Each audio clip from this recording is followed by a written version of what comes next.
Hello, everyone. Welcome to another episode of Film Seizure. I am one of your hosts, Jason Oliver, and today we are going to continue our quick dip into the New York Times 100 best movies of the 21st century so far, with 2021's The Worst Person in the World from Norway, directed by Joachim Trier. I think that's right. Joachim? Jeff?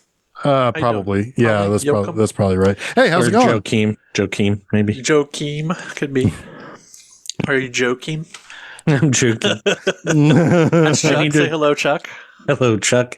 I need to try her harder with my Oh, geez, that's bad. Yep. Yeah, this one new for all of us. One that I had seen on lots of lists in the last few years, and then it popped up, of course, on the New York Times. It's pretty, it's barely on the list. I think it's 95. Yeah, so primed to be bumped, you'd say, unless it grows in esteem.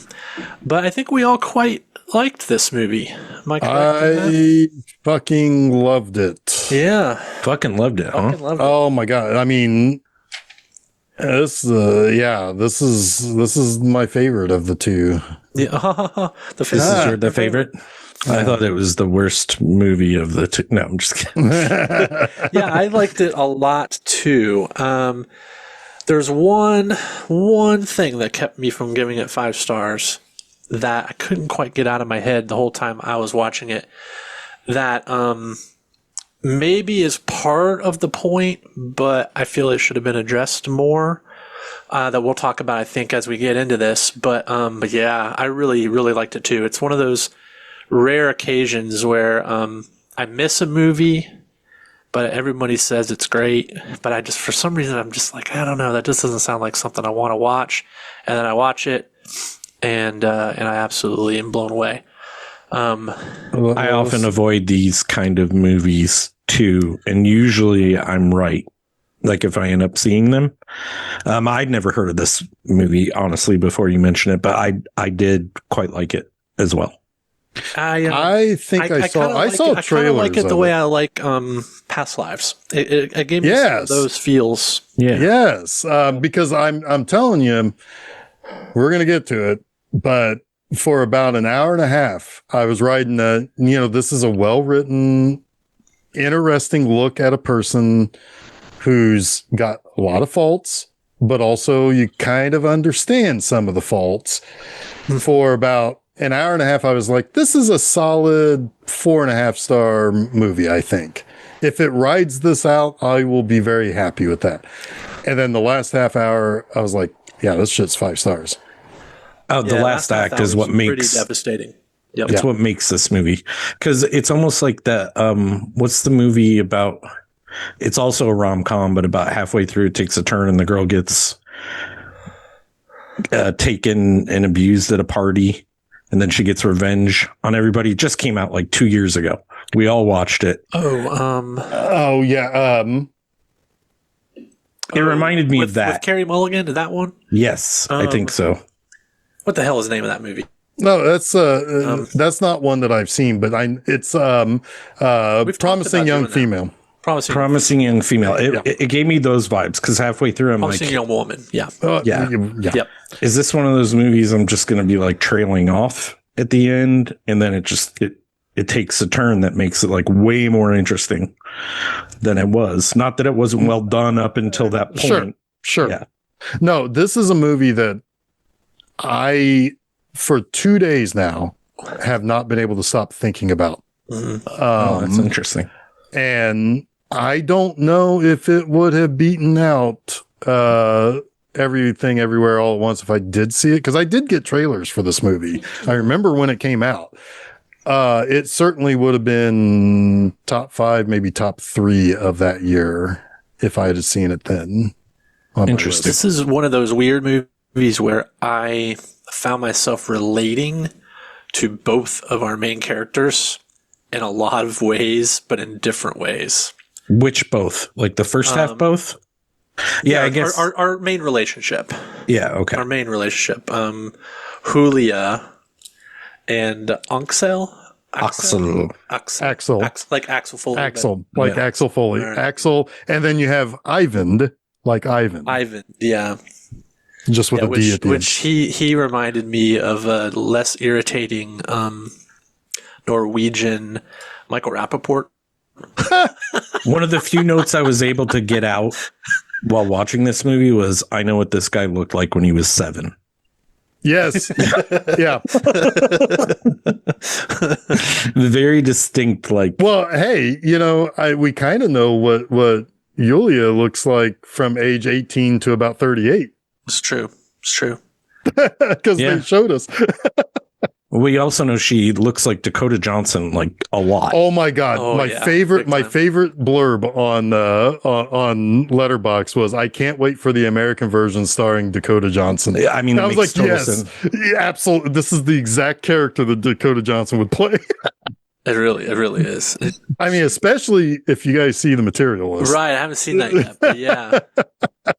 There's got to be shades of that in this. Oh, you mean Shades or of gray? that. Oh. You weren't even doing that on It purpose? wasn't even, yeah. Chuck and I pounced on it. Yeah, you did. Good job, guys. No, it's funny.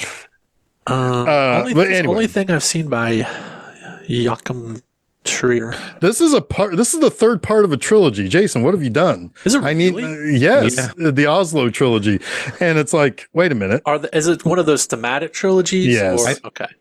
Yeah, I don't, no same characters. It's just all Because they're Oslo. like 15 years apart or something. Like the whole thing is like over a span of 15 years. Right. Okay. Oh yeah, and then Anders Danielson is in the Oslo August 31st. He's Axel, right? Yes. That dude is a musician and a practicing doctor. Whoa. He has a practice that he does in between making movies. Why didn't you No, just call me musician and a physician? Oh, a physician. That's, what's crazy. There was a guy in a band I saw this weekend. He, the one of the people in the band made mention that he, this is the first time drumming with the band in 10 years because he left the band to go be a doctor. So he was in the band, became a doctor, and he's now a doctor, and he's also in the band. So same deal. Yeah. That's insane. There's a scene in this movie that I don't want to spoil yet, but when I saw it, I was like, this guy definitely knows how to play the drums. Like, Yes. 100% knows how to play the drums. Absolutely. Yeah. I also know what Jason will do if he's ever in that situation. Not drunk enough. But not drunk enough. No, he would have to get loaded. Yes. We're getting a little bit of visual from Chuck that I love. Anyway, all right, Jason. Why? Okay, so you said that this was one that you had seen talk about. I mean, you have your pulse on, or you have your finger on the pulse of like these types of foreign movies, probably much more than Chuck and I do. Yeah, maybe that's true, but I've seen a lot on this list, and this was the one that I was most interested in seeing that I hadn't seen before. It's the one that's just been popping up a lot, so I wanted to check it off. Really, that's the only reason. Yeah. Well, I want to give a hearty thank you. Well, cool. For checking it off. I'm glad it went over. You never know. And Chuck, I mean, The Favorite was also very good. I mean, but Yeah, whatever. yeah. I tried my best. No, you did I'm it. You joking. picked a very good movie. You both picked two very good movies, and I'm excited. It is a good start to this month for sure. We'll see where it goes from here. Yeah, we will. Oh, it's going to be fun. That's going to be fun. I know exactly what it is the rest of the month, and it's going to be a blast. But yeah, all right, cool. So yeah, I mean, I don't really have any background on this movie. I know it was at Cannes. I think it won something at Cannes. Oh, Best actress. yeah, Best Actress, which, yeah, I can see that for sure. And I think it was nominated at the Academy Awards for foreign and maybe even Screenplay. Best screenplay. Yeah, it was screenplay and best foreign film. Which is it's pretty rare you get a foreign film with the best original screenplay, but that's cool. Yeah. Lost to Belfast. That's fair. Yeah, that's a good movie too. Yeah. So yeah, this, and I actually have seen the actress, Renate Reinsve. Yeah. Sure. She was also a not very good person in Different Man. Oh, I haven't seen that yet. That was her English movie debut. That's another good one. The only movies from this year that were nominated for something for an Academy Award that are on the list were this one and maybe Drive My Car. Is that on here? Everything Everywhere All at Once, wasn't? Was that the same year? Yeah. I mean, that won Best Picture. It's a different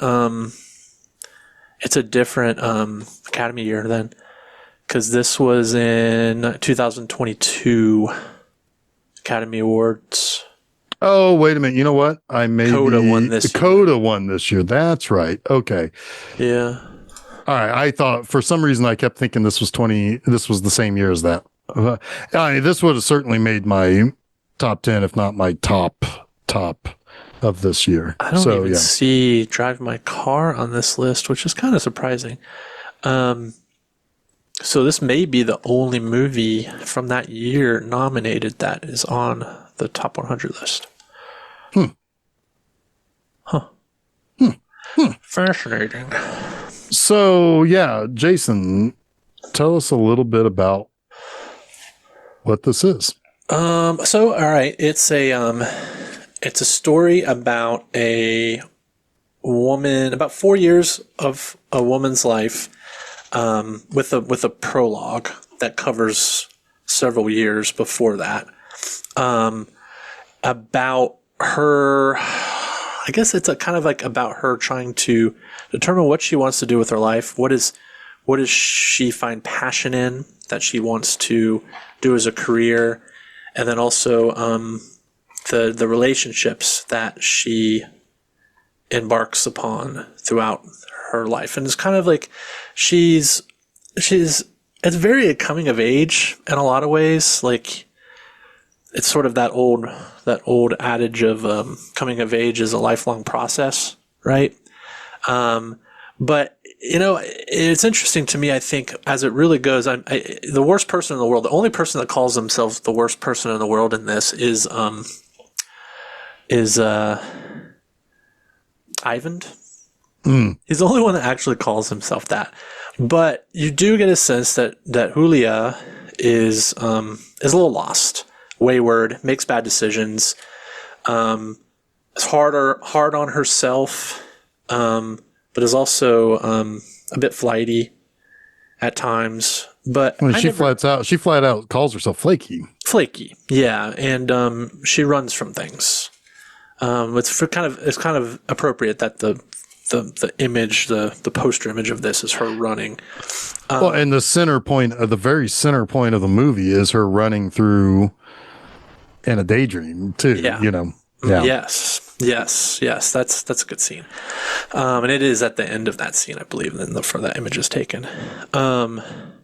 But we meet her as she's beginning college, and she's going to become a doctor, and she decides that on that profession because she figures it's the best choice to make good on her like intellect and good grades. Like essentially, she knows she's intelligent. She got good grades. Why would she do something beneath that intelligence, right? So she figures, well, that would mean I should be a doctor. Like if I can do the work, I should do. Smartest people are doctors, right? Right. But she finds that she doesn't enjoy that work. She doesn't enjoy anatomy, and what she thinks she realizes that she's more interested in the mind and the internal machinations. So she decides to become a psychiatrist. But that ultimately is not what she finds passion in either. She decides ultimately that she's going to become a photographer. It's like a total upswing. And every time she changes her mind, she's talking to her mother about it. And her mother is like, well, okay. As long as you're passionate about it. Right. And it's sort of like, even when she makes that decision to become a photographer, it doesn't even feel then like it's something that's going to stick. Right. But it's where she's at when we really pick up with her life. She's working at a bookstore, and she's trying to be a photographer. She also slept with one of her professors. Yes. And her seemingly was professor. Yeah, of course. Professor. Naturally, like, it seems like she shacks up with him, and there's a conversation that's really kind of important early on here where she's like, you're basically 40 or whatever, and I'm like 20 something, and I don't want you to have to wait for me. Because it's already a conversation about, like, he wants the next step, and she's like, no, I'm not into that. And she kind of is starting she has a that conversation with her professor too. I thought that was with Axel. She had a conversation. She had a conversation in bed. That was Axel. That's Axel. Totally in this one, when she breaks up with the professor in this one, it's just like he admired that she was taking control of her life. Is all that's. Oh, gotcha. Exactly okay, right. I'm sorry. Yeah, I confused those two. He was more admired. She was taking control of her life. Yeah. Gotcha. Yeah, that was okay. Sorry. Yes, that was. I had the two scenes reversed then. Yeah. Yeah. So she meets Axel at a bar, and she knows him vaguely as a cartoonist, creator of a comic called Bobcat. Bobcat has one of the funniest fucking jokes in it. Oh my god. The most iconic starfish. The most iconic butthole, yeah. But the whole like Hollywoodization of his yes. Oh, it's so funny. Totally borrowed from Kurt Vonnegut, by the way. Oh, the butthole, yeah, absolutely. Yeah, he has the most iconic butthole. Yeah. Yes. Well, I would have figured it would have been a Nintendo Brass movie, but what do I know? Fair. When I met, this is such a weird story.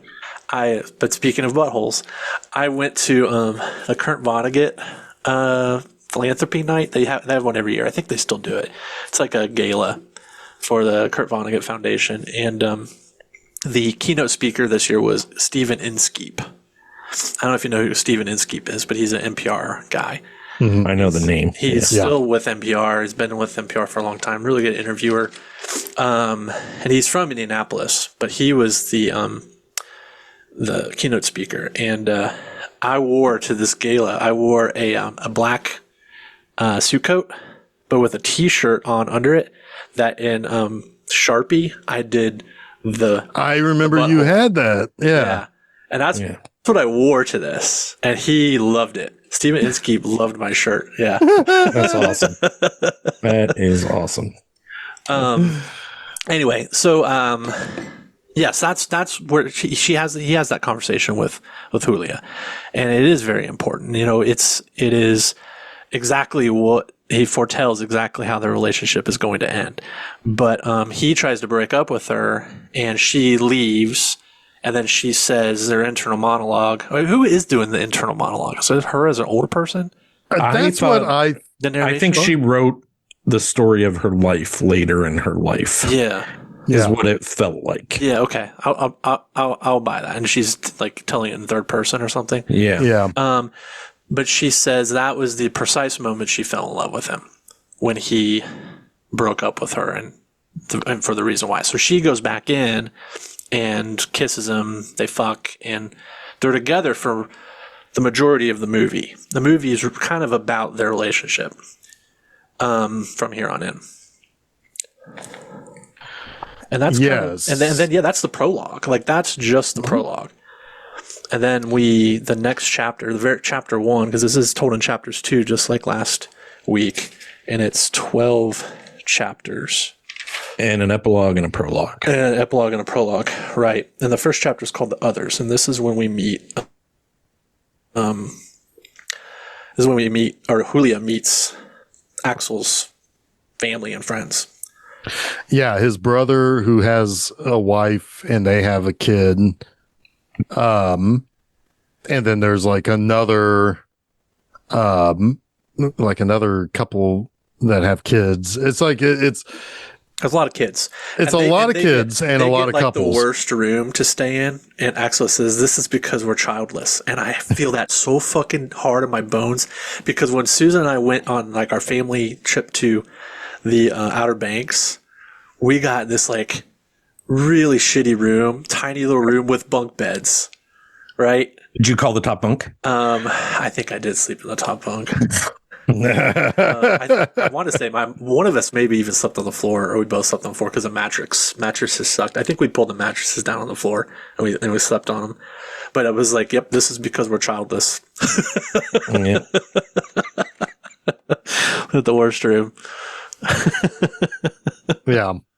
But yeah, it's kind of an interesting moment where, again, this is sort of that first red flag of that Hugh tried to raise when he tried to break up with her. He doesn't feel like she's making enough effort to like play with the children. And there's a lot of passive aggressive stuff going on with his family and friends that have kids with her and asking her like, there's just a lot of like, well, I'm just so much older than you.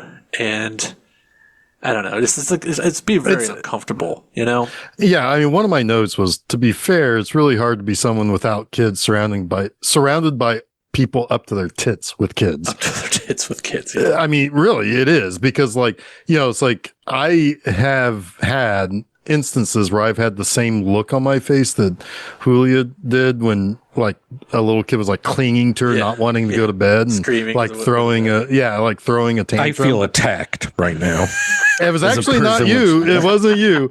But it's like I don't know how to act, and it's like your kid screaming, your kid like do something. Totally, I don't know what to do. I'm totally with you, and I don't have anything against people with kids, not at all. But I feel Julia so much when people tell her you would be such a good mother. Like so many people used to tell me that in my 30s. And I'm so glad they fucking stopped, because would be a good mother. It always made me mad. It always made me mad, because I was like, what am I going to say to that? Right? Yeah. It's like, yeah, sure? And it's one of those things where it's like, how do you know? Yeah. It's like, have you seen me stumble over a table and try to save my beer?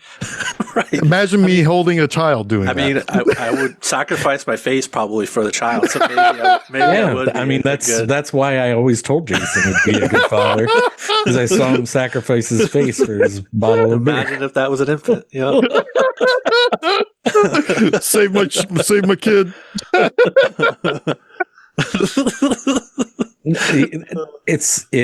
I mean, that is even a hard thing to define, especially I think for men.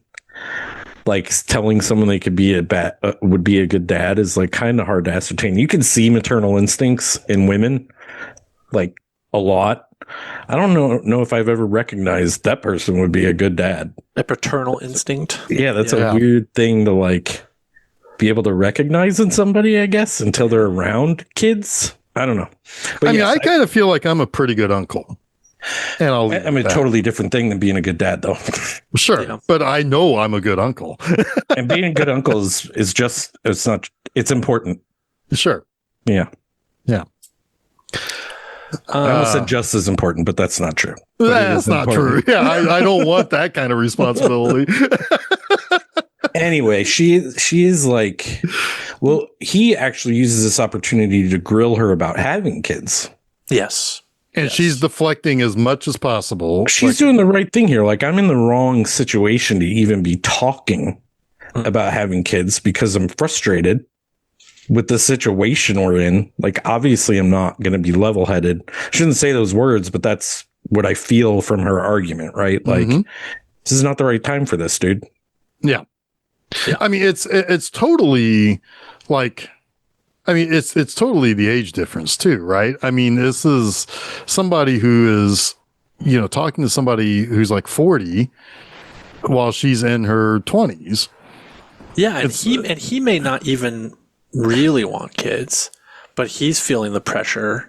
Right? He's seeing it around him. Yeah, it's there. Whether he really wants it or not, I'm sure he's feeling it. And then there's like the passive aggressiveness at dinner, where they start trying to make it about like generational differences, and I don't even remember exactly what the argument is, but then the guy, his brother, it's his brother, right, ends up mansplaining to her, which fucking killed me. He mansplains women-splaining too. Yes. Right. And but she's like perfect example. Oh, perfect example. Yeah. It's like she pulls him right into that. Pulled right into it. Yeah. But then like they lighten up a little bit, right? They get drunk, they start dancing. This is her element. Not necessarily being drunk, but it's the younger side of this, right?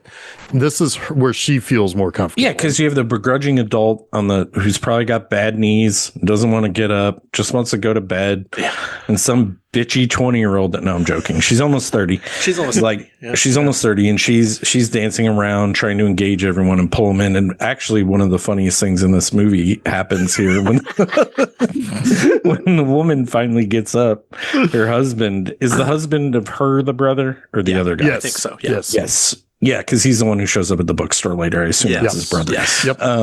He lifts his wife up off the ground because he is like kind of has a young energy to him, like almost the whole movie.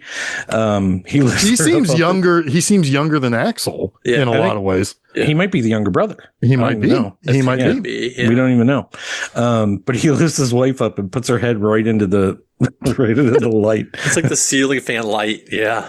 Yeah. Cuts her head, which is unfortunate, but everyone has seen fight. Yes. Yeah. And Julia is laughing about it, but she gets off the top bunk and goes into bed with Axel, is kind of cowering. At first, too, she's like, it's my fault. I overdid it. I always do this. Right. But she's being hard on herself. Pretty funny. Yeah. Yeah. She is hard on herself. Right. Like I do think she believes she is the worst person in the world for most of this movie. Right? There are people who will call themselves that when they really truly aren't. Right. They're just people who don't really know what the next step of their life is. She is. And those are commonly the people who call themselves that. I mean, I identify with this woman so much in this movie. But then she says, I think you're right. We should make a baby. And he's like, fuck you. It's a perfect way to diffuse everything too, though. It's like, all right. Well, it ends on a nice note. Going to be okay note. For a while. Yeah, and they end up moving in together. Shortly after that, I think. Yeah, they do, and then it's hard to tell the passage of time a little bit in this. Well, they do. They move in together because the second chapter is called Cheating, and we know what happens in that chapter, which is honestly my favorite chapter of the movie. It's a good chapter. Maybe the last chapter. It's pretty good because I think it's,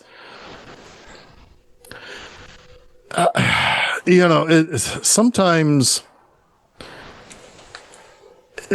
man, it's hard to describe too, right? Because it's like there's a human connection here. There's somebody who is, I think, closer to her age. Might even be younger. So Axel has published another funny book.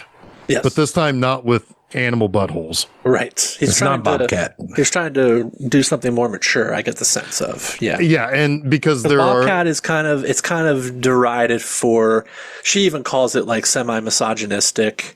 It would be like if the South Park guys did something more grown up. Yeah, like South Park meets like Fritz the Cat or something. Yeah. And because there's younger guys who come to this book signing because he's there to publicize his new book, and they're like, when's the next book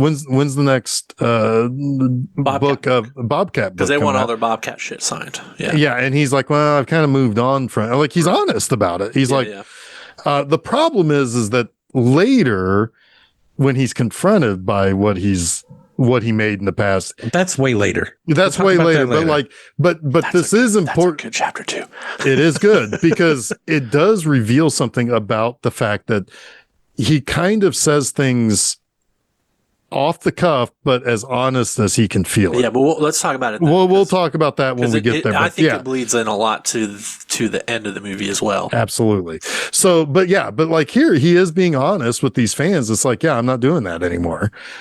And yeah, you don't really get the impression that they are necessarily disappointed by it, but they do kind of focus back on Julia, who's kind of seemingly, this isn't really her scene. No. And, and there are a couple of times in this where Axel is taken center stage and she kind of feels a little left out. Whether that's right or wrong, it's just something that happens. Because that would be another good title for this movie. Right or wrong, some things just happen. So she decides, you know what? I'm just going to go ahead and leave. He's going to be here for a little while. I'm not necessarily needed here. I'm going to head home. And she even offers to stay if he wants her to stay, but he's like, nah, you don't really need to. I have to be here after anyway. So she starts walking home and she kind of stumbles upon a wedding that she decides to crash. I think before that, I want to talk about something. Yeah, go for it. First, she takes like the most treacherous walk home ever because no sidewalk and guardrails. It reminded me of like Mulholland Drive or something. But she's staring out over Oslo. Yeah, it's beautiful Oslo, and I have no idea what time of day it is because I really don't think like daytime or nighttime matters in Norway. It's like, I don't know, it could be 18 hours of daylight at this point in the movie. I have no idea. But it always looks like the magic hour in this movie. Right. And she starts to cry. Like not that cry ball, but she has tears forming and running down her cheek. And I kind of want to get your thoughts on that. Like, what is she reflecting on there? Because I don't think it's just the beauty of what she's looking at. I think she's I think it's something about her relationship, probably. I think it's the start of her understanding of the idea that she is a side character in her own story. In her own story, which she articulates. 100. Yep. I think even the scene before when she's standing there looking at him like that, all of this is informing that line for me. Like that line pays this stuff off. Okay. In my opinion. Yep. I also think because there is something that ties to something later too. It's like, this is a guy who is in a career and she works at a bookstore. Yeah. So that is going to almost naturally place her into that supporting role. Right. Yeah. I think that Jack, I agree with you 100%. I do too. I agree with that. Yeah. So this is where she then stumbles into the wedding. Oh my God. When she just fucking yanks the chain of that one woman, it just fucking killed me. About when she says she's a doctor and you can't cuddle your kids. It's like how long you should cuddle your children or something like that. It's like, I want to make those serial killers or something like that. And Ivan's just in the doorway, like watching her do this. Yeah. And like, yeah. It's like, well, I know. I'm a doctor. I have medical training. At this moment, she is the worst person in the world. Yeah, she's kind of like playing that. I mean, she is kind of taking a piss though too. Right? She's also getting to be whoever she wants to be here, which after her introspection makes a lot of sense. Yes. Like I can be the main character in this story. I can hold court here. Yeah. Yeah. But yeah, she meets Ivan, and it kicks off basically a Richard Linklater movie for the next 15 minutes. Great payoff and like multiple payoffs in this scene too. It's really funny. So yeah, because they start to say, it's like, well, we are, like they are upfront about being with somebody that they don't want to cheat on, that they actually are, serious about, like, that they don't want to hurt their significant others. So they try to figure out like, what's the line? Yeah. And apparently, armpit sniffing is not cheating. They smell each other's BO, and Ivan apparently has got pretty bad BO, and she does not. They watch each other use the bathroom. They watch each other pee. Dude, when she farts. Oh my God, that's great. So, okay, I got to say this now because I didn't want to ruin it earlier. I have 4 notes because it's hard to write notes in this movie because you're trying to read all the dialogue. But I wrote fart and I put 2 asterisks on either side of it. Oh, nice. Which gets paid off in the movie later. Yeah, it's like, holy shit, Steph and I looked at each other like, what? I was like, it's Kurt Vonnegut, by the way. What did Steph think of this movie? I told both of us needed time to think about it. When she left it with me, she was like, everyone's good in it. It's acted well. I just don't know if I like the story. Okay. Susan didn't say much about it. We didn't really talk much about it. I don't know. I don't know how much I'd be interested to get a female, like a more female perspective on it. So I wanted to go back to Steph, but I don't know how much she thinks about these things once we're done with them. Yeah. But Susan brought up the one thing that bothers you that we'll get to. Yeah. Okay. All right. I mean, I can bring it up at any time, but I'm kind of waiting for. No. Let's wait on that. So okay. I have a question. When did they cross the line? In your opinion? Watching each other pee. You think so? That's so intimate. My thing with this is that they were like ratcheting up the intimacy, right? Like there are other ways to be intimate other than, sexual contact. I mean, they were in a bed together. Like that was when I started to think it's like this is going a different direction because it's one thing to have. It all felt kind of intimate. Yeah, it was from the very beginning. There was, if not honest intent, there was. They both wanted to talk to somebody new. Yeah, now, I think it's personally right away. Yeah, that's kind of what I'm leaning towards too. Although, because there's only one person in this world I really want to smell. Yeah, like that already is like. I have sexual interest here. I've already broken the emotional barrier of saying I can't cheat with you. You wouldn't say that to somebody you weren't. I mean, not. I mean, I know, Chuck. I mean, everybody wants to smell Pedro Pascal too. Yes. I think when you're searching for a line, you've already crossed it. That's what I'm saying. Yeah. Yes. Yeah. Because it's obvious that she was already questioning a lot. Yeah. A lot. And that is also them being young and thinking that only intercourse is or something of that nature is where we would cross the line. That's something young people think. Yeah. It's the same idea as, it's a different zip code or what happens in Vegas stays in Vegas. It's like, no. There's you're searching for a you either did reasonable exactly. You're searching for a way to take it off of look into your heart. But no, right. I mean, it's I mean, it's what made them ultimately, I think, fall in love was that night and those things they did together. There was. They were constant. They were in each other's heads from that point on. Yeah, everything was perfect, and everything from there on forward that is negative will make you remember that the beauty of that, right? And it's whatever of that. Yeah, because they end up having to figure out ways to make their significant others seem like not something that you want to be around, which is a little flimsy at times, but it's the whole thing that you personally would go through, and you say, I kind of want out of this relationship. You start to figure out how to make that a reality. It's like sure. Like suddenly self-sabotaging, or like, oh wow, I just noticed after years that this person chews gum with their mouth open or whatever. But something curious happens next in their relationship.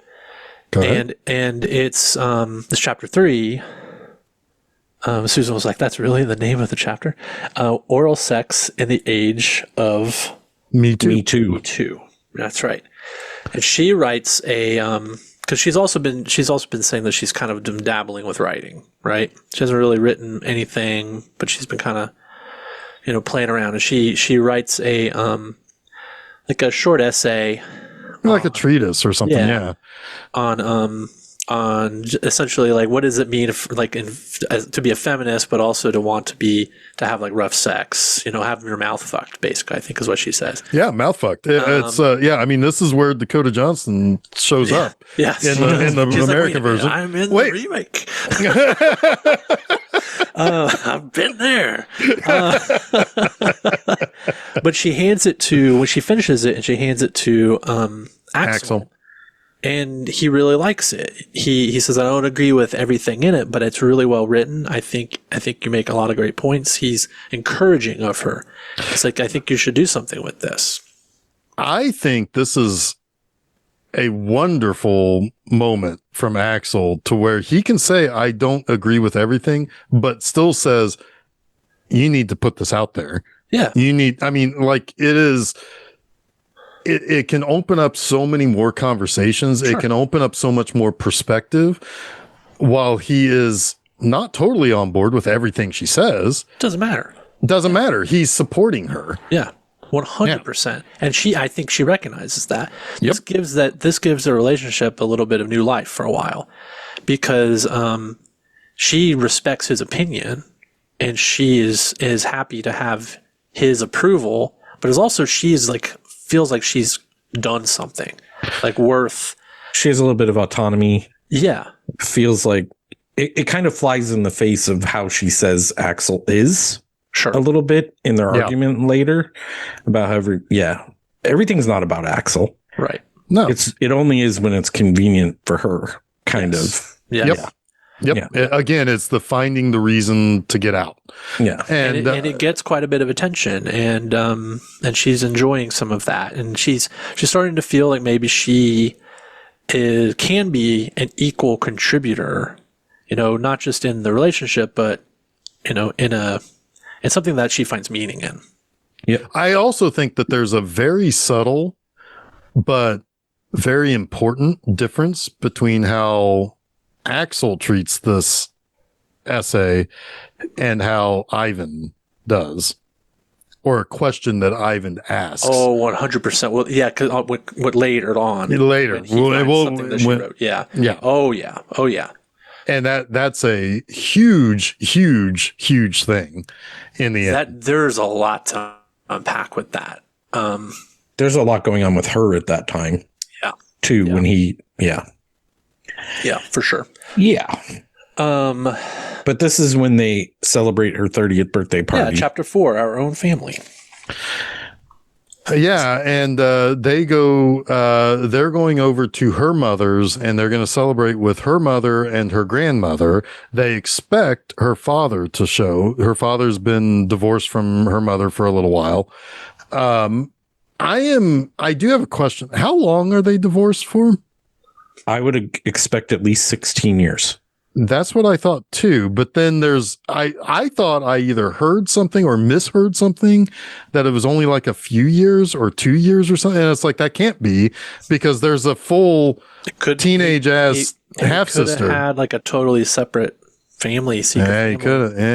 And that could have been the reason why. The first. And that's why they ended up divorcing or something. But anyway, I don't know. I mean, she's got a teenaged half sister, but anyway, he's like saying that his back hurts. He had like an accident or something, and that, he's not going to be able to make it to her birthday.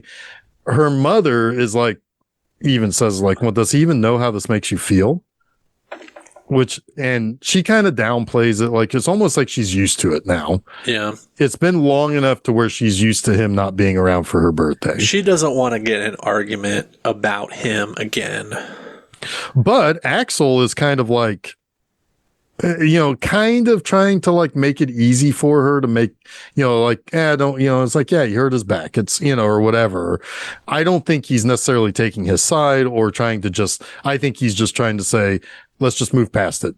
And I will make the excuse. He's supporting her again. Yes. Like he does with the father. Yeah.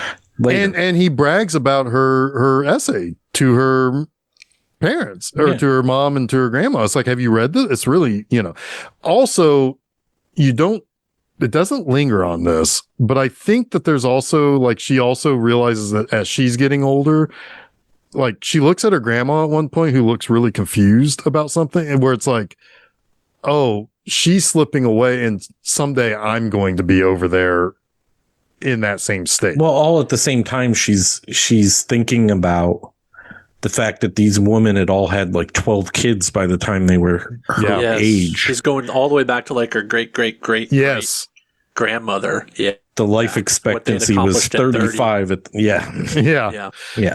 And so, there's a lot of stuff happening at this table. Mm-hmm. And so I think a lot of it is her, I haven't accomplished anything at this age. And these women all did so much. And someday a lot of the importance to having kids, which is something she wrestles with. Yep. Anyway, does that define you? It doesn't define you. Like, that's not said necessarily, but it's a Julia thing, right? Or a Julia. Yeah. Wow, you added a little chutzpah. How come nobody said oofta in this movie? That's a Norwegian thing, right? Yeah, I don't know. I mean, maybe they just let Minnesota have it. Yeah. If the dad ever sat down with his bad back, he definitely would have said oofta. Yeah. So after the birthday celebration, they go to see her because like, it's like, okay, well, we'll go to him then. And like, Axel's like, hey, you should come down and see our place. And he's like, oh yeah. It's like, I don't know. It's like, you got to find a place to park and you got to pay for parking. And oh, by the way, I can't drive with my back. It's like, oh my God, are we sure that this isn't the worst person in the world? Because he fucking sucks. He takes the prize for me. Yeah. Yeah, because it turns out I read a lot into the scene that isn't actually said. Go for it, Chuck. He gives his daughter a jacket, and she's like, I always wanted to get into running or whatever. The other girl, the younger sister, comes home. She's wearing the exact same jacket. I'm like, oh my God, he gave her the wrong size jacket that they bought for the daughter. The other daughter. Like, he didn't really give her or whatever. Like, it wasn't a gift. He just found something at the house and gave it to her. I didn't even think that, but you could be very well right. Yeah. I mean, there has to be a reason she was wearing the same jacket when she came in the house, and I think. But I mean, to me, I didn't think about it to that level in depth, but I did think, well, he's like, well, my younger daughter liked it. Maybe she'll like it too. That you could certainly see it that way. All girls will like the same something thing, like that. Yeah. Like basically, he cannot indistinguish her. She as her own person. He doesn't see her as he didn't know anything about her, right? And that he treats her like the other girl. Yeah, that is another way. Yeah. He doesn't know anything about her. Which is exactly the opposite of what Axel says to her later, which is right. And we'll always remember the conversations the way we had them. Yep. Yeah. But also, the dad lied. Yes. Yeah. It wasn't that his back was hurting. He was at a tournament for the half sister, which the half sister blows him in without knowing she's done so. And this is when Axel starts to needle him in a kind of polite way. It's really good. I can't remember exactly what he says. I wish I could have taken some notes, but he's just like giving him shit in a polite way. I'm like, yeah, this is really good. Axel's like, he's not breaking the peace, right? But he's letting it known how he feels right now. Like, Axel is very diplomatic here. Oh, to be honest with you, the article too. Oh yeah. She's like, "Oh, did you read the article I sent you that I wrote?" He's like, "Oh no, you didn't send it to me." She's like, "Yeah, I did." He's like, "Oh, but there was a thing with the." They're trying to make something up about the with the attachment. X, and I pressed the button and it was And gone. it disappeared. And it's like, oh my God, you fucking suck, I old just wanted man. to punch him so hard. I know. And like, I think this is also like, this is Is the he a scene. Skarsgård, by the way? He looks like could be one. like a long lost Skarsgård. He could be. What's his Yeah. name? I don't think so, but what's his name? Go ahead, Jeff. I'm sorry. No, I was going to say that. is that he really does seem as though, like, Axel really does seem like he's a really good dude. Yeah. Like he, yes, there are times where maybe you could say he gets lost in his own stuff, but I don't know about that. Like in a certain sort of way, this could be a sort of unreliable narrator type of scenario because she starts searching for ways to get out of this relationship.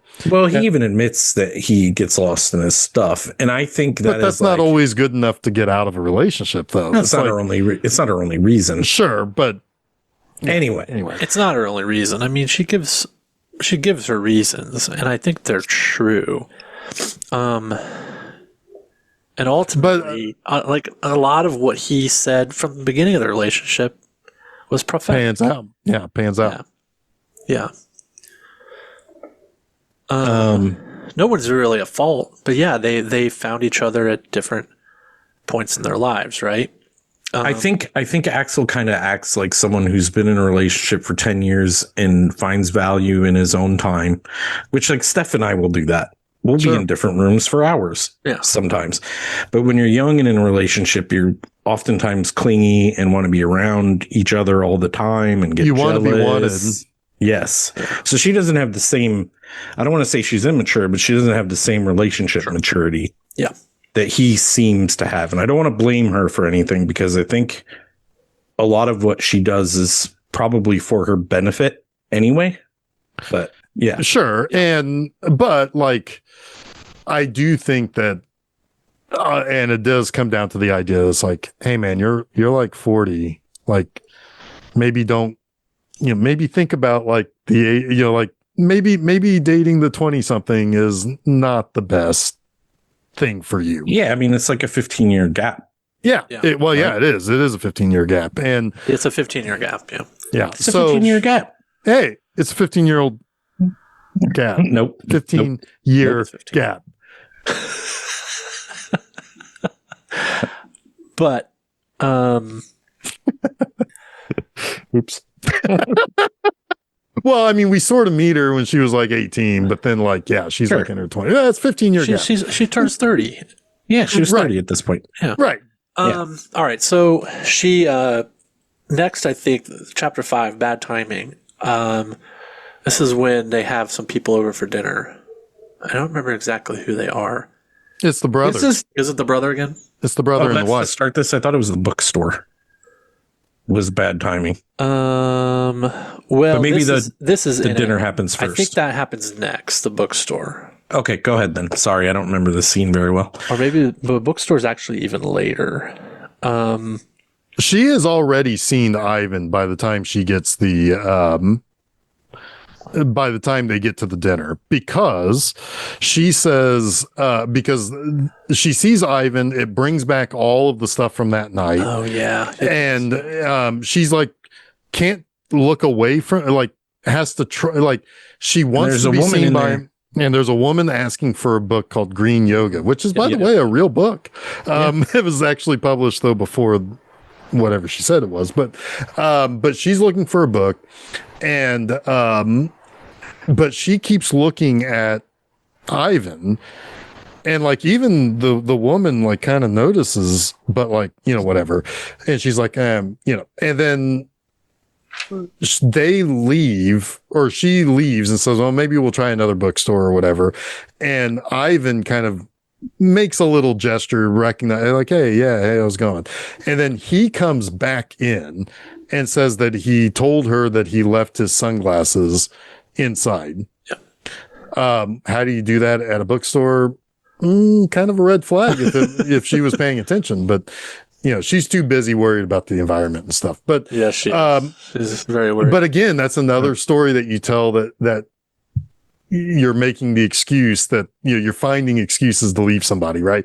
But anyway, he tells her, it's like, yeah, I work at essentially the Starbucks. Like nobody likes that place, but I like working there or whatever. If you're ever around, stop by. I'm there basically in the area every day.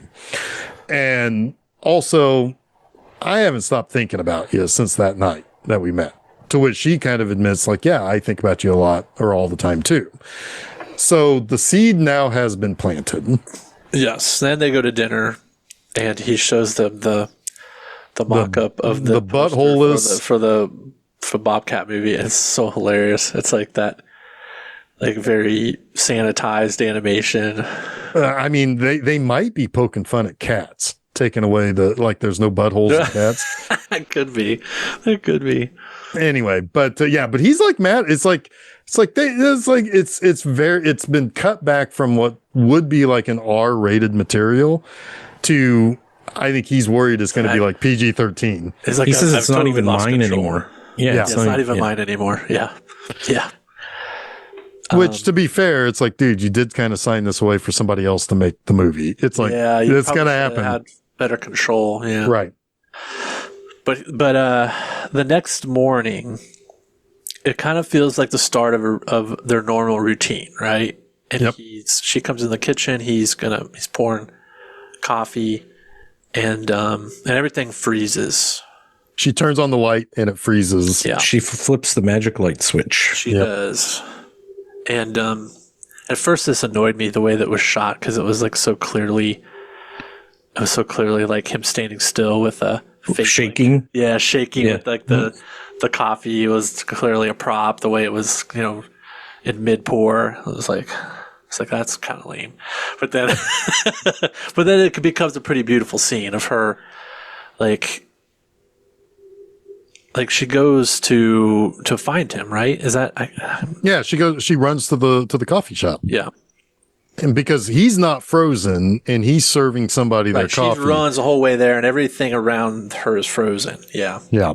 Yeah. And they basically spend 24 hours together again, essentially.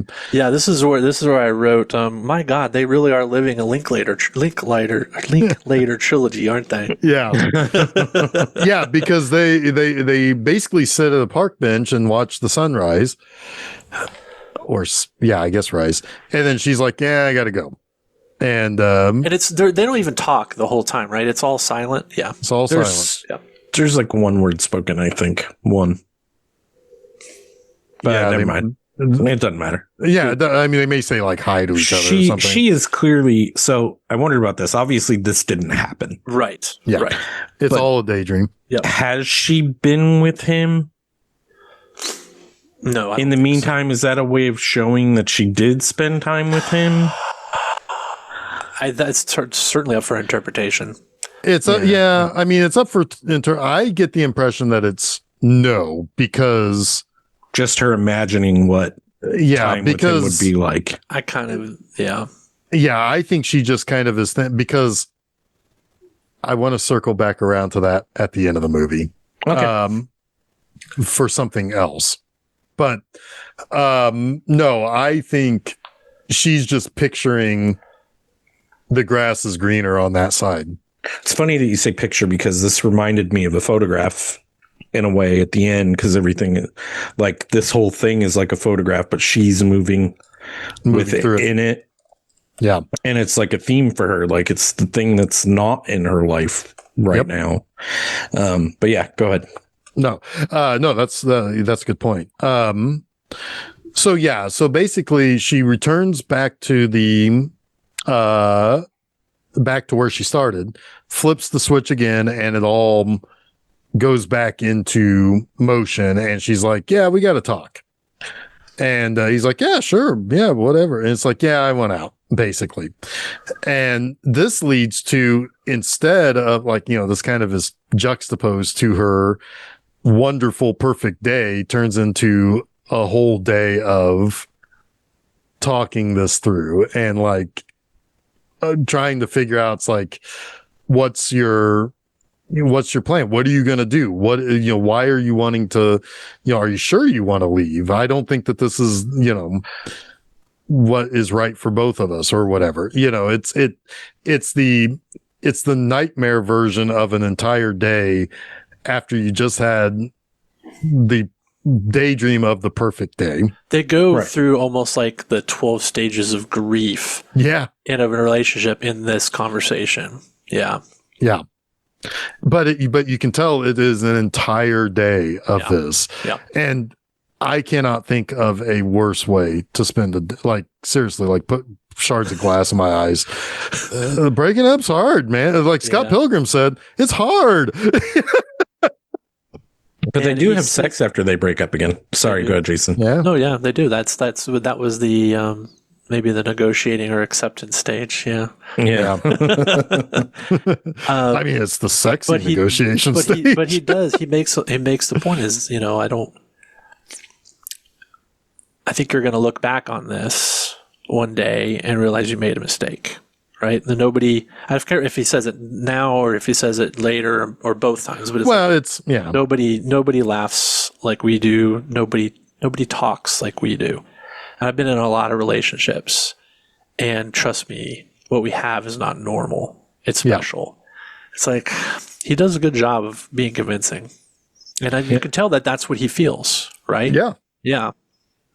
Well, this is another decision like she made in a way. I don't want to call her shallow, but like, I guess I kind of am, moving from a medical student to a psychologist to a photographer, because she just doesn't feel like this is what is supposed to be happening to her. Right. Like, I don't know how much of it is an emotional, like, I need to get out of this. It's not working. It's more of like I don't want this. I don't know why. Almost it feels like. I think that there's something attractive about Ivan also, and the fact that he isn't more successful than her. Yeah. He's just the barista, which she will remind him later of. Yeah, exactly. She throws that back in his face. It's like that is when she truly becomes horrible in that moment. But I think a lot of this also, this is her father in her. Yeah. Oh, yeah. Well, Axel is recognized. He recognizes it. Was that at her too? Yeah. Yeah. It probably isn't the most like tactful way of saying it, but it's not. It's not incorrect. It's not necessarily incorrect. Yeah. But yeah, she feels like she can be the star of her life by being with someone who has no ambition or perceived to have no ambition, right? Or they can climb the ladder together. Maybe. Yeah. But it was an interesting moment in their relationship where she feels like they put too much, or maybe she's putting too much relationship pressure on their relationship because she can't make every day feel like the day when they first met, the night they first met, right? Right. Like, and that's like heartbreaking too, because she's maturing and understanding that, what she did have with Axel was more realistic, right? Yeah. That's gonna hit her like a whole bunch of pancreases in the face in a little bit, or like a never mind. like an epic butthole. She throws something from her juju into somebody's face later. She does, yeah. Oh yeah, that's right. She fucking war paints herself with that shit too. That is so funny. I forgot about that. Yeah. It's coming up real soon. It's coming up really soon. But might as well jump to it.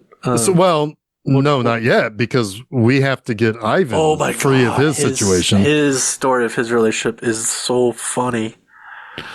I love how it starts with them trying to pitch a tent in like the Scottish Highlands, and it's windy and they can't figure it out, and it's just like I'm pretty sure it's the top.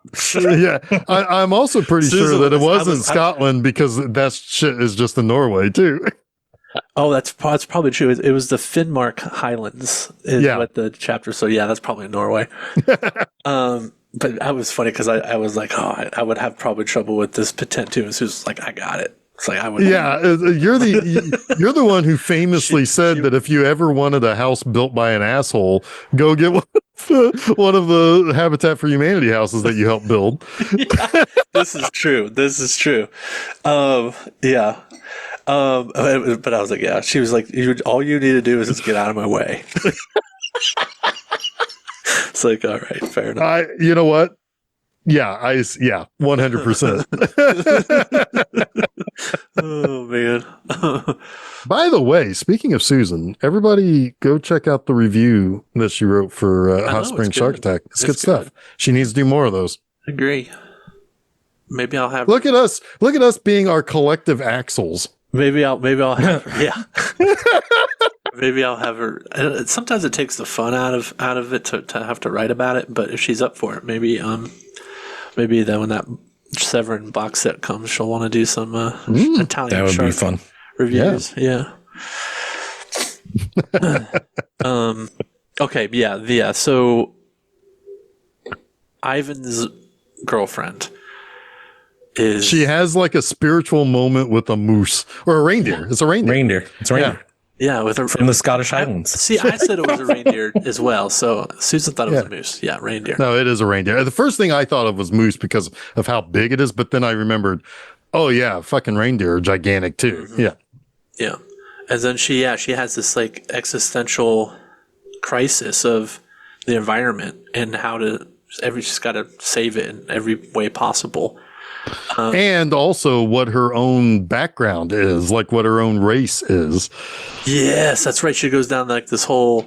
She's an Aboriginal. Yeah. The fact that she's like 3% Aboriginal or something. Yeah. 6%. It was 6% because it's like, yeah, I don't know exactly how her 6% was going to save anything. She's a real Elizabeth Warren, isn't she? Sorry. I try not to get political. That's our job, Chuck. Get out of stay in your lane. Yeah. Just play sports. Yeah, right. Just dribble. Shut up and dribble. Shut up and dribble.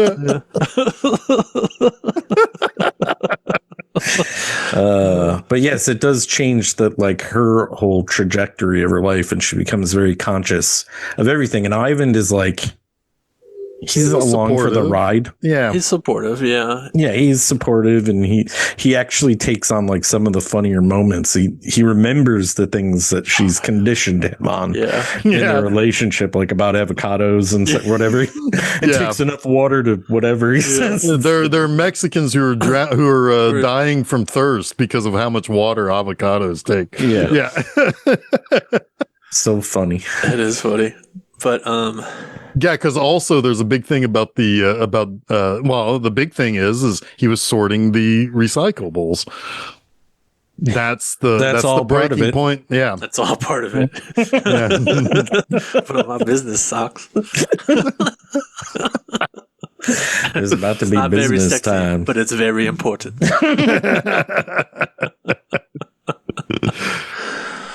Oh God.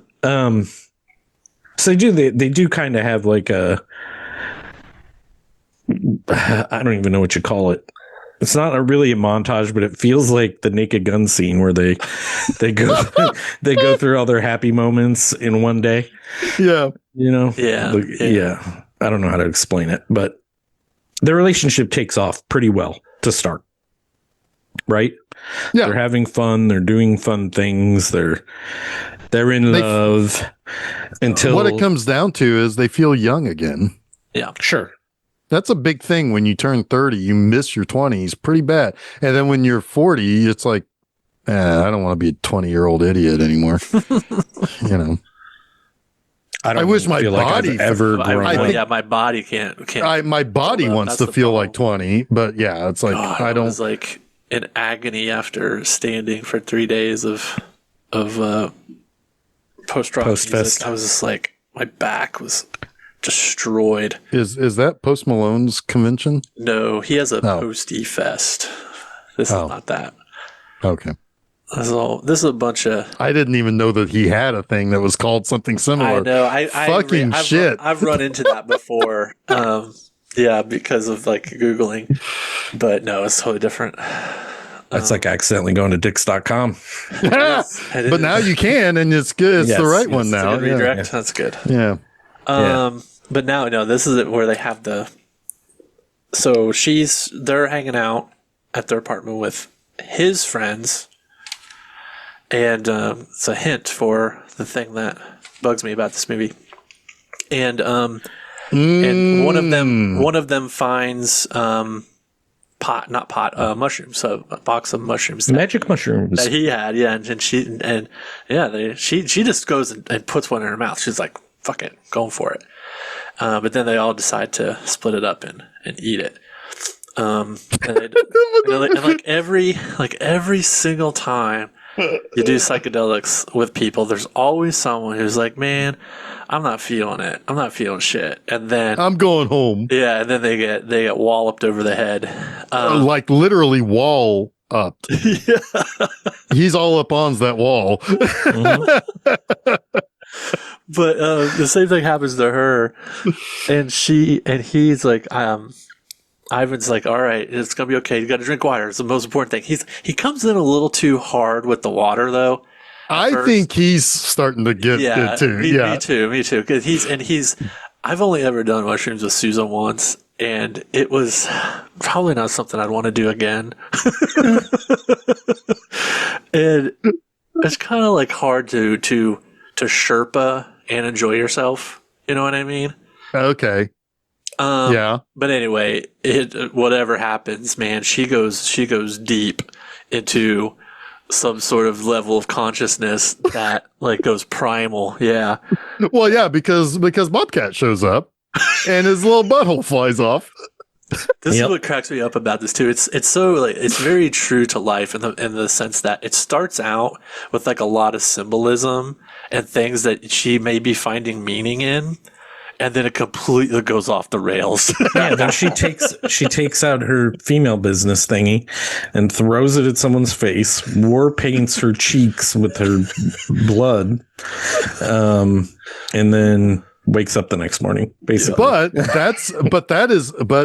it's Chekhov's menstrual cycle, because she makes the comment when she was talking about her paper to Axel's brother and sister-in-law about how it's like you always see things about if male men had stuff. A period, we'd always hear about it. But where's the female menstruation cycle in a movie? Yep. And you know what? I've heard people actually like I've been in those conversations. It's like, I don't know, man. It's like, I don't know the answer to your question. I just like this movie. Just go watch The Worst Person in the World. Yeah. It's like, yeah, exactly. It's like, you'll get it. But yeah, I've been in that conversation where they talk about it. Yeah, exactly. But yeah, I've been in that conversation before with somebody who's like talking about that. And it's like, I don't know, man. I don't know where it's at. I just like this movie. Okay. Did you ask them if they liked rough sex? Because no, I wanted to get the fuck out of that conversation. Yeah. Well, anyway, the next morning, she was like, she wakes up and she still has this. She still has like it's like dry on her cheeks, and he kind of laughs at her and he's like, "We're never doing that again." Well, yeah, because like the whole place is fucked. Like, because there's like plants like knocked over, shit everywhere. Yeah. I kind of love that. You don't get to see, you just get to imagine. Yeah, it's funny. But one of the key things, the person that she's confronting when she takes that out and throws it at is her father. Yeah. Yes. Yeah. That's what I was saying. Like, yeah, exactly. Because that's what I'm thinking. Oh, yeah. See, it's getting like super deep and serious. She's probably like maybe having a psychedelic breakthrough, and then it just devolves. Right. With Bobcat. She wasn't in the sweet spot long enough. It's like, hey, look at my butthole. And it flies off. Yeah. He shits his butthole off. Oh, my gosh. So good. Then speaking of, the next chapter 9 is Bobcat Wrecks Christmas. That's the name of the movie. 4 minutes long. Yeah, it's very short. It's a really good scene. She's working out. And, well, first I think you even see the poster. Yeah. on like a bus stop or something, and that made me chuckle. But then, yeah, she's in the she's working out, and on one of the TVs in the workout room, she sees Axel, and he's talking to two women, and she's like, "What the fuck is this?" And she's like frantically trying to change the audio channel on her device so she can hear it. And yeah, he's kind of been ambushed on this talk show by these two women who are Well, there's the host, but she's brought in another guest who's like a feminist, who's like against what he's publishing. And it's kind of funny because it's like, in a way, if she is the person telling this story, right? If she's the one writing the story, she's actually in some ways making Axel look both good and bad, because the feminist has all of like the kind of weak, like the kind of arguments that a fly-by-night feminist might have in some of what she's saying, right? It's like she just wants to attack it on the surface, exactly, and not not really understand where it came from. Exactly, And because he's trying badly to explain where it came from. he's not wrong with what he's saying. He's just saying it wrong. Yeah. I mean, like the intent is not wrong, but the words are wrong. Is watching and listening to this, and her expressions on her face they range from like finding things humorous to horrific to just completely bewildered, like dumbstruck. Yeah, she's like, yeah, she's just like plainly like with her mouth agape, like staring at the TV. And then because what she sees, like the next chapter begins, she sees Axel's brother. Yes. And they kind of have like a moment over. It's like, yeah, he went a little far on he went a little too far on that show. Yeah. Yeah. But there's something more to this conversation. He didn't seek her out. He just happens upon Yulia, and he tells her that Axel has pancreatic cancer, and it's pretty bad, because pancreatic cancer is pretty bad, because it can spread very quickly from the pancreas. And yeah, he is, the prognosis is not good. But they caught it too late. They caught it too late. And that might be part of why he was acting the way he was on the show. Right. He was dumping a lot of stuff because he sees the end of the road here. And because later he does much, much better. Yes. With stuff. But yeah. He's kind of defending his legacy. He's processing his mortality. Demise. Yeah. Without coming right out and saying I'm dying. He's trying to, he's got a lot on his mind. Something he says later informs that scene about future and what he still has. Right. Yep. Right? Yep. Yeah. But yeah, Julie finds out this news. She's in shock, kind of like semi in denial, I think, about his prognosis, or how could this happen to him.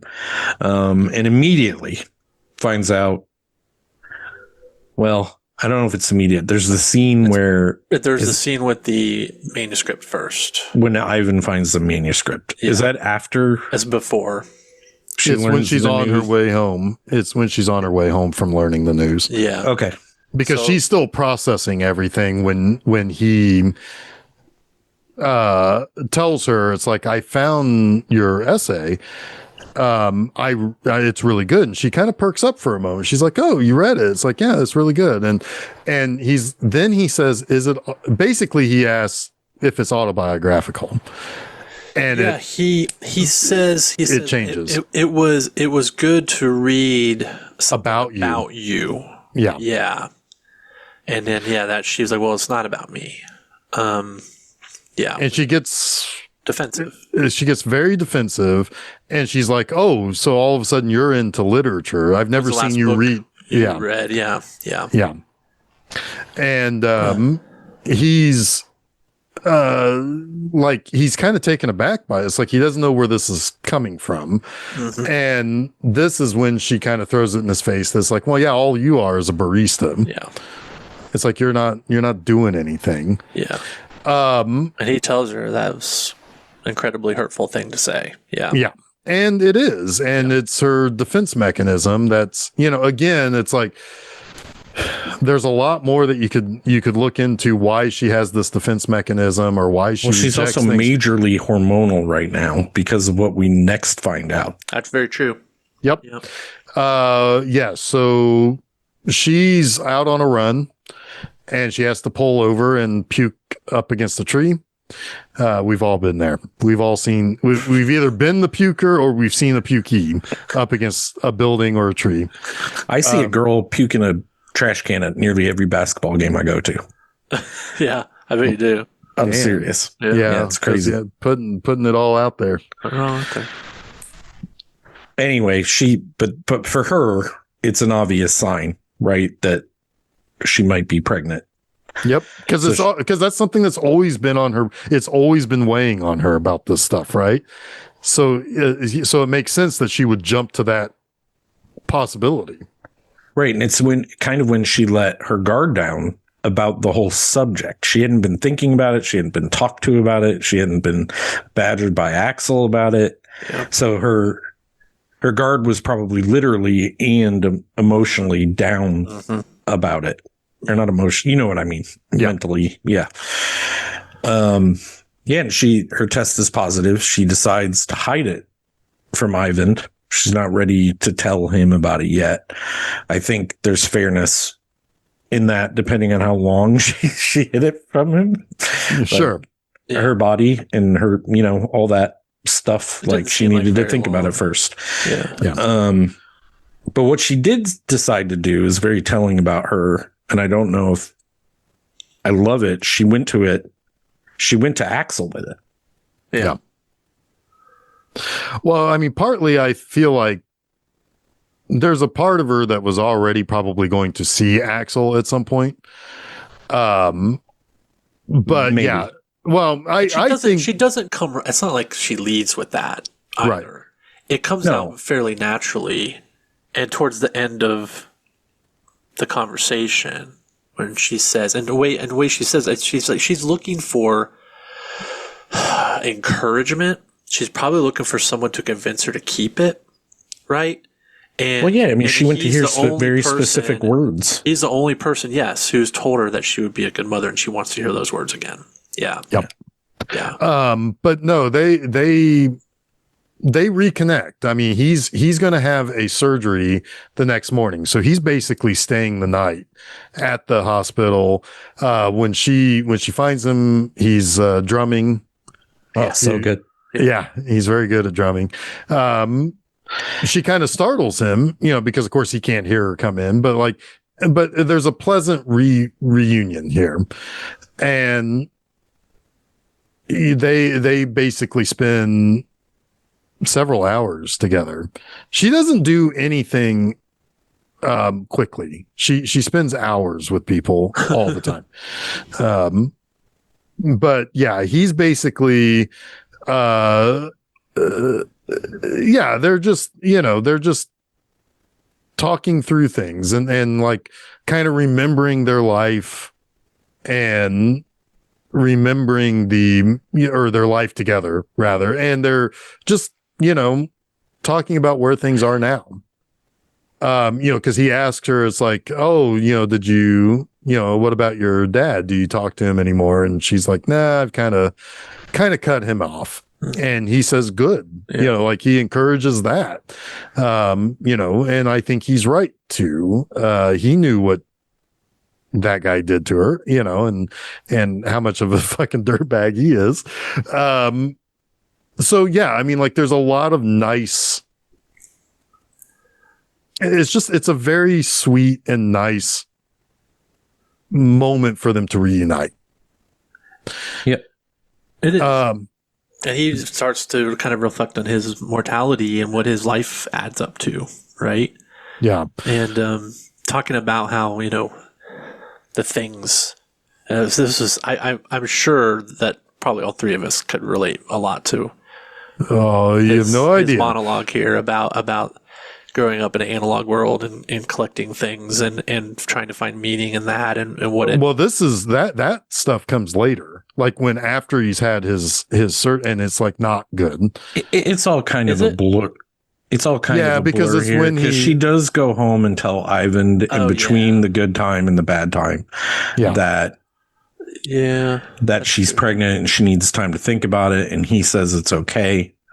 And she leaves, and then she spends basically the remaining of Axel's life, however long it is, I think, with him.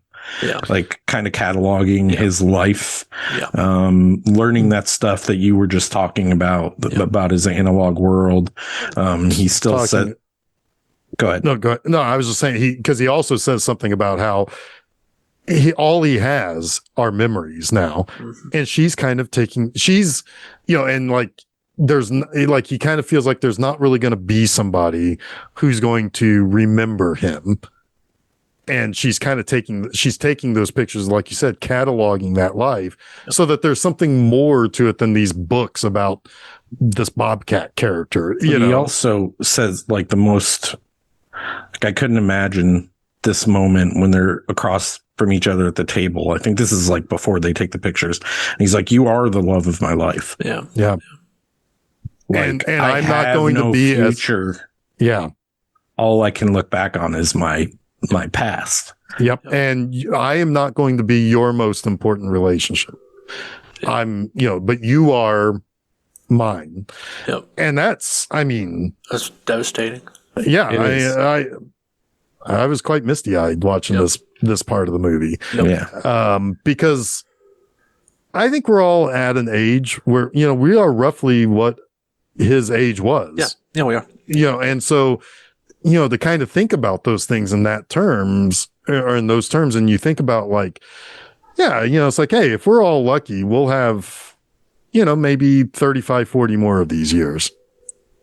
That sounds like hell, but in a lot of ways, it's like you don't want to be at that point where you're saying this, all I've got is behind me. You want to still have something that you can look forward to.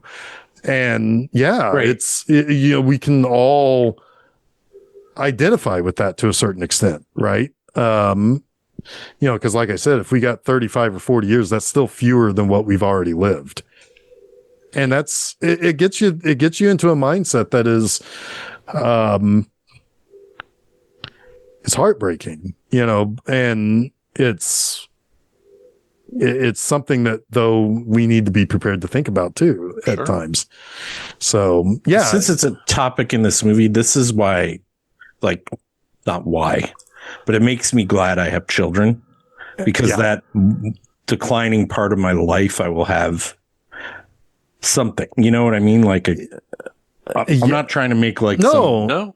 I mean, all three of us have three very different possible outcomes if something were to really happen bad soon, and I can't help but to think that I thought a lot about that in terms of Axel's, the way he did in this. Right. All the, cause I spent a lot of my fucking 20s buying a lot of comic books. Well, we still collect like that. I know. It made me wonder, like, do I collect this stuff because it makes me happy, or am I just doing it because that's what I've done? Yeah. That's what I've done. Reflex. Yeah. It is really, this whole ending is just, it's really good. It is, because after he tells her that he doesn't really care about his legacy. He doesn't really care about anything else that he once thought was important. He doesn't want to be a memory. He doesn't want to be a memory. Yeah, because one of the last things he says to her in terms of the movie is, I just want to be back in our apartment together. I just want to live. Right. Yep. Like that's because when they were together, he was living. Yeah. And there was something to look forward to. And you do kind of wonder a little bit, because they do, when they talk about like, they didn't catch it in time. And, he talks about like, he's kind of given up. was that part of how he coped with losing her? Was he, because also her mother was talking about how, or her grandmother was talking about how skinny he was. Was he already sick? Oh, I would assume so. Yeah, I would think so. Think so, yeah. Because that's something that was said in that birthday celebration, that it's like, oh, you seem like you're so skinny. Yeah.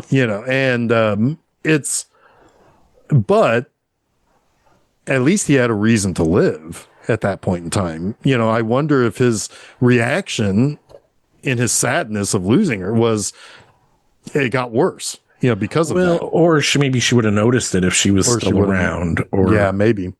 Go ahead, Jason. Sorry. I was kind of thinking like he was happy, right? So you're less likely to maybe notice little things with your health, Yeah. Yeah, I don't know. There's a lot to think about in these next couple of scenes, because she gets a message from his brother sometime later. I assume maybe a couple of weeks later or something like that, telling her that he's too sick now to take the treatment for the cancer, and he may not make it through the night. And she doesn't go to him. At least we don't see her go to him. I don't think she does, because one of the reasons why I think she doesn't is his brother does say that he's with his family. Yeah. So there's no reason for her to show up. Goodbye. Yeah. They've had their goodbye. She goes back to that park bench and basically sits there all night.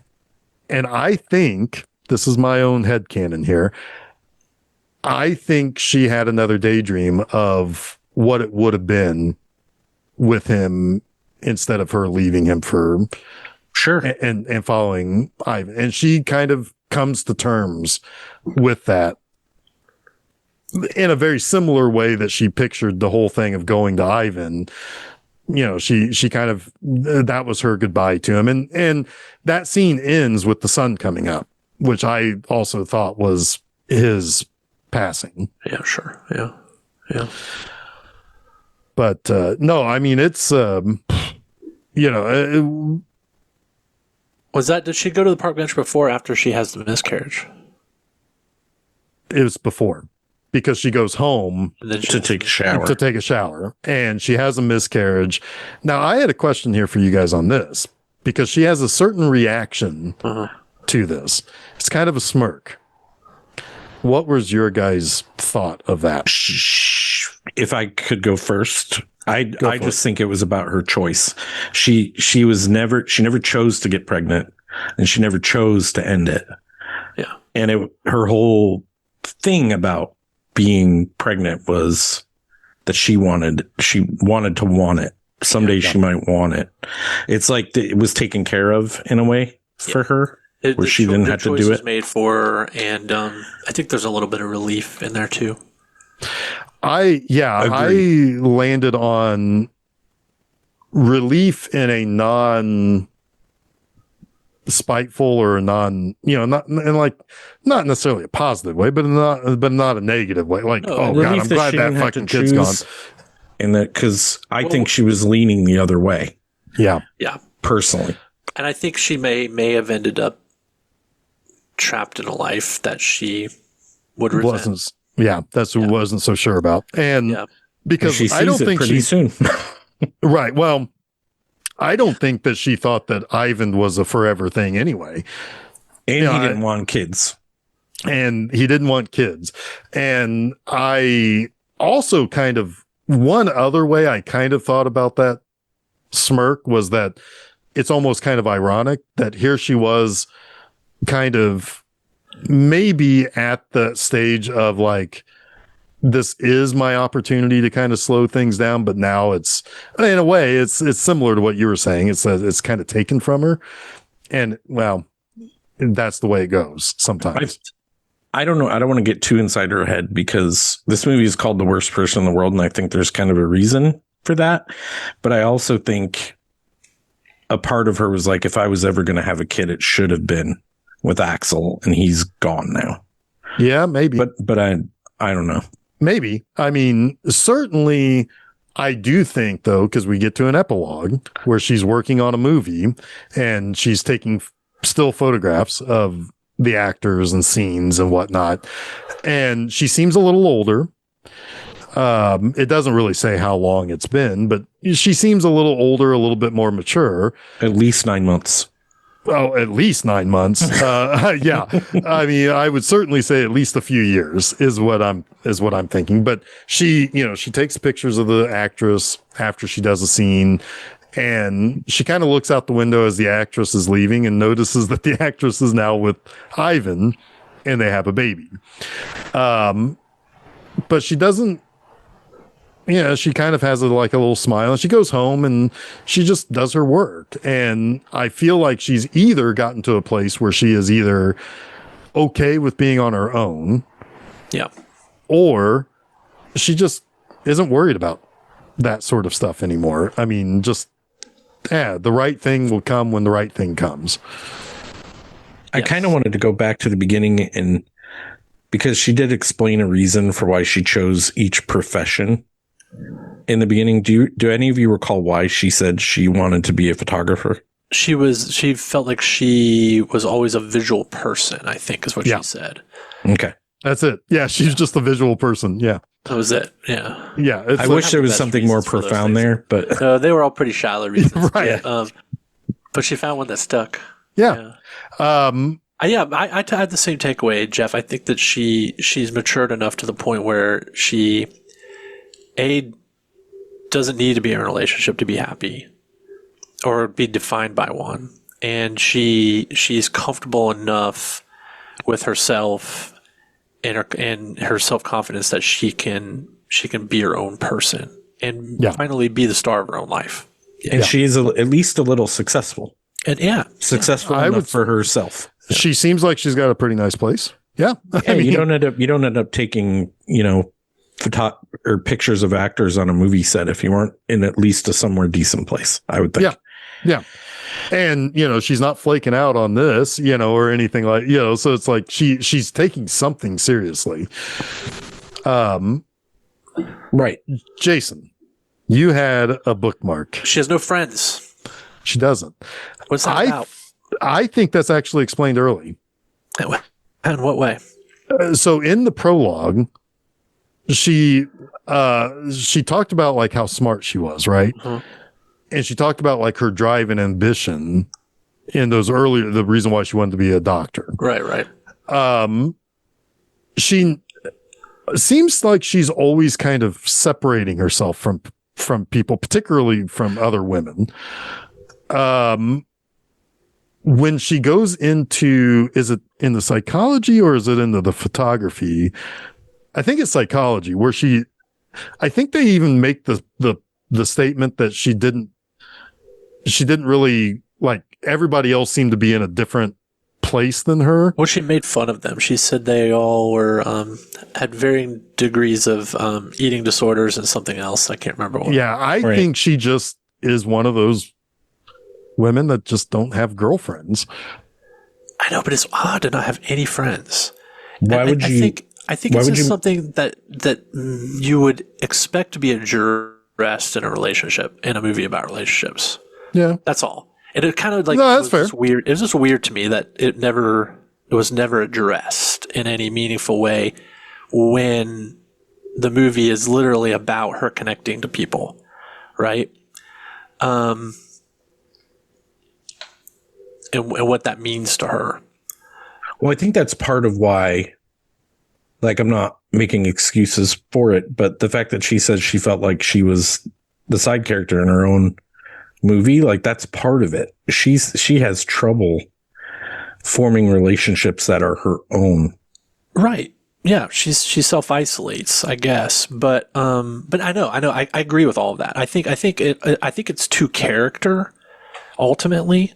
Like, thinking about it, like, once you're like sort of in the middle of her relationship with Axel, you're kind of like, well, where the hell are her friends, right? Like, why are they always hanging out with his family and the only people that she knows are her mother, her grandmother, and her dad, right? But I think it ultimately the way the movie kind of resolves, I think it's not a problem per se, but it's like a weird hole and I feel like some of the narrative where it could have been explored more explicitly with her relationships, like inner relationships, like the way she has like this intimacy with Axel, and that's not ever something that they talk about, right?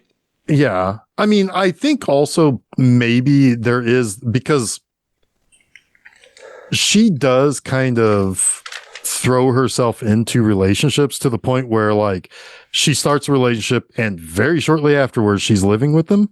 Yeah. Like, I think that is her flaw. I think her flaw is that she, like Chuck was saying, she can't attach to somebody that she can't, like, I don't know what the right word is here, but because even Ivan could have been a friend to her, but they went to the other place. Yeah. Right? Like, I don't know, but that is an interesting. I just find it a little odd. I think there could have been a line that would have helped say, she just never formed relationships with girls her age or with people. Yeah. But like, it's like the only time you ever see her around other women are when they're they're in a coupling as well. It's like she almost can't like identify with people who are single or something, or whatever. I think the movie is extraordinarily well written for being from a male point of view about a woman's point of view. I think maybe that's just something that was in their blind spot. Maybe. Yeah. Maybe. And I think his friends are driving the narrative too, right? Like driving that story about having kids and whatnot. And maybe her friends wouldn't have added anything to the driving the plot, if that makes sense. Yeah, I mean, maybe there's not room for it. I don't know. It's just I don't know. I wasn't even thinking about it until Susan mentioned it pretty early on. And then I was thinking about it for like the whole rest of the movie. So I don't know. Interesting. Yeah. But regardless, yeah. Sometimes lists have value. Yeah. I'm glad I finally checked this one off. I dearly, dearly love this movie. I mean, yeah, it's like I can understand, like, I looked at a couple of like the blurbs about the, about the, negative comments that some people had. And it's like, I get it, but I don't care. It was effective for me, even if it was bordering on manipulative. It worked. Yeah, I agree. And it could have really devolved into corny, Oh, she could have come home to a happy husband and children at the end. Right, exactly. Or it could have been like Axel, if they got back together or something. It'd be like, oh, I know, or I have a son in the world, or some crap like she that. ran to the hospital and was there to hold his hand as he passed away. Yeah, that would have been that would have been real bad. There's lots of ways to make this bad. Yeah, but they pretty much all the possible ways they could have made it bad, they chose the other option. Yep. Yeah. Yeah, man. Good. I'm glad this one worked out. Boy, howdy. It worked out real good. What's on the agenda? What's our housekeeping? Okay, so you ready for something completely different? And now for something completely different. Yes, thank you. Sir Chuck Moore. You're welcome. Chuck Cleese. Chuck Cleese. So you guys decided it would be fun to follow up 2 movies on the New York Times best of the century list with a couple of schlocks. And I'm like, Yes, let's do that. Yep. I am all on board for that. We usually get even so much so for our schlocky episodes. So yes, I mean we do have fun. It's been a while. Yeah, we have fun with our schlock. And so much so that when it came time for me to pick a movie next, I was like, I'm riding the schlock train here. I'm going to pick me a schlock hit. But yeah, so we're going to kick that off with with Jason's pick for Hired to Kill. That title alone, I'm like, yes, I want to see it. And then I saw who was in it. And I know why Jason picked it. Yes. Two of your favorite people in all the world. Two of my favorite people. Yes. Brian Thompson and Oliver Reed. Oh my God. And they hated each other. The interviews with Brian Thompson on the DVD are maybe better than the movie itself because of all his shit talking. Oh my God. It's so good. Okay. Well, I look forward to hearing about that next week. So, so we say goodbye to the worst person in the world and hello to the drunkest person in the world. Yes. Oh, it's got Jose Ferrer and George Kennedy too. I mean, oh my God. Perfect. It's going to be great. Perfect. That's next week. That's next week. That is Wednesday, August 20th. Hired to Kill. Go to filmseizure.com. That's where you can find all of our social medias, all of the places that we upload the episodes to, all of that stuff where you can follow, subscribe, what have you. So do that. This upcoming Monday, same place, filmseizure.com, my new episode of Monster Mondays. Again, another Third Doctor serial, The Green Death. It's a pretty good one, too. So check that out this upcoming Monday, August 18th. This Friday, my website, bmovieenema.com, I've got a movie that I am dying for Chuck to see. Oh? Yes. The movie is Puzzle. Oh, yeah. I remember you mentioning that. Yeah. It's a giallo that I think both of you, would like, but especially Chuck. This is right up Chuck's alley. Nice. So yeah, go over to bmovieenema.com to read that. Also this weekend, hey guys, I am headed to Fan Expo Chicago. Nice. If anybody in that convention listens to our show and you see me walk by and you say, is that Jeff from that show that I watched with the three buttholes? And you could say, you can say hi to me if you would like. I don't have I don't have a table or anything. You can just, if you see me walking by, heading to get a refill at the Wild Bill station, you can say hi to me. And if you see me walking by with the teardrop in my eye, look away, baby, look away. I want that to happen I want it to play over the anyway. Just bring a boombox, bro. Yep. Exactly. So anyway, that's what I've got going on. I don't care what you guys have going on. Anyway, until next week, when we are hired to kill, I am Jeff Arbuckle. I'm Carl Linkai. I am Jason Oliver, and you have been listening to Film Seizure.